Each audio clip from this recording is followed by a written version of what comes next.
നമസ്കാരം ഫ്രണ്ട്സ്. ഇന്ന് 2026 ഓഗസ്റ്റ് 13. ഇന്നത്തെ ദിവസത്തിന്റെ രണ്ട് മൂന്ന് പ്രത്യേകതകൾ നോക്കിയാലോ.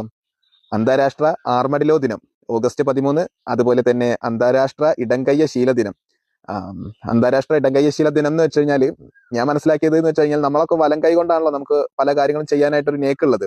അപ്പൊ ചില വ്യക്തികൾക്ക് ഇടംകൈ ആയിരിക്കും ഒരു വശം കിട്ടുക. അപ്പൊ അങ്ങനെയുള്ള വ്യക്തികൾക്ക് വേണ്ടിയിട്ടുള്ള ഒരു ദിനമായിട്ട് നമുക്ക് ഈ ദിനത്തിനെ കണക്കാക്കാം. പിന്നെ ലോക അവയവദാന ദിനം. ലോക അവയവദാന ദിനം അവയവദാനത്തിന്റെ പ്രാധാന്യത്തെയും മഹത്വത്തെയും കുറിച്ചൊക്കെ സാധാരണ ജനങ്ങൾക്കിടയിൽ ഒരു അവബോധം വളർത്തുക ലക്ഷ്യമിട്ടുകൊണ്ടാണ് ഈ ദിനം കടന്നു പോകുന്നത്.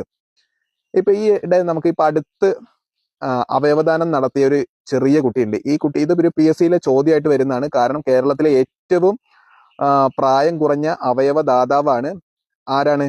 ആലിൻ ഷെറിൻ എബ്രഹാം.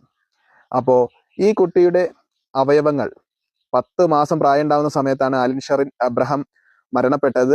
ഈ കുട്ടിയുടെ അവയവങ്ങൾ 5 വ്യക്തികൾക്കാണ് ജീവൻ നിലനിർത്തുന്നതിനായിട്ട് കാരണമായി തീർന്നിട്ടുള്ളത്. അപ്പോ ഇതുപോലെയുള്ള ആളുകളെ സ്മരിച്ചുകൊണ്ട് നമുക്ക് ഈ അവയവദാന ദിനം ആചരിക്കാം. അപ്പൊ ഇതുപോലെയുള്ള ഓരോ ദിവസത്തിന്റെയും കൃത്യമായ പ്രത്യേകതകൾ നിങ്ങളിലോട്ട് കൃത്യമായി എത്തുന്നതിന്റെ ഭാഗമായി നിങ്ങൾ ഈ ചാനൽ ഒന്ന് സബ് ചെയ്തു വെച്ചോളൂ. വീഡിയോ ഇഷ്ടപ്പെട്ടാൽ ലൈക്ക്, കമന്റ്, ഷെയർ ചെയ്ത് സപ്പോർട്ട് ചെയ്യണേ ഫ്രണ്ട്സ്. Happy day.